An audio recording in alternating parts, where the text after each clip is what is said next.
షేక్పేట డివిజన్లో మురుగునీటి వ్యవస్థ అస్తవ్యస్తంగా మారింది. ఓయూ కాలనీ, దత్తాత్రేయ నగర్, వినాయక నగర్, మారుతీనగర్, బాలాజీనగర్, వినోబానగర్, సీతానగర్ బస్తీ, ద్వారకానగర్ కాలనీలు రోడ్లపై మురుగునీరు పారుతోంది.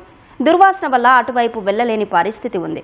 ఫలితంగా వాహనదారులు, విద్యార్థులు, ఉద్యోగులు తీవ్ర ఇబ్బందులు ఎదుర్కొంటున్నారు. సీవరేజ్ బోర్డు అధికారులకు ఫిర్యాదు చేస్తే పూడిక తీసి సరిపెడుతున్నారు, కానీ శాశ్వతంగా సమస్యను పరిష్కరించడం లేదని స్థానికులు వాపోతున్నారు.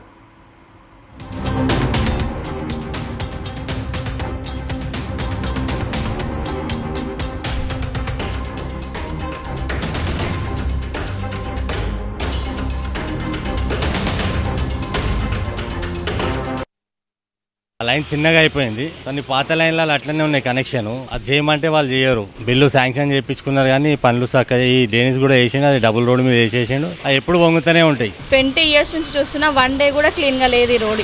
ఈ లైన్ మొత్తం ఇంతే, డ్రైనేజ్ ప్రాబ్లమే ఉంది. దాంతో మా పిల్లలు మొత్తం హెల్త్ ఇష్యూస్ కూడా అవుతున్నాయి. చాలా ఇంట్లో దాకా కూడా వచ్చేస్తున్నాయి. మెయిన్ రోడ్ డ్రైనేజ్ నిండి ఇంట్లో డ్రైనేజ్ వాటర్ కూడా లీక్ అయిపోతున్నాయి మొత్తం. మా ఇంట్లో ప్రాబ్లం లేకున్నా ఈ రోడ్ వల్లనే ఇంతగానం ప్రాబ్లం అవుతుంది. ఇదే వాసనకు, మోరు నీళ్లకు, దోమలంటే దోమలు మాకు భీమలు వస్తున్నాయి. ఏం చేయాలి? ఎవరు వాళ్ళు చెప్పినా కొద్ది చేస్తుండ్రు, మళ్ళీ తెల్లారాగు ఎట్లా నిండుతుంది.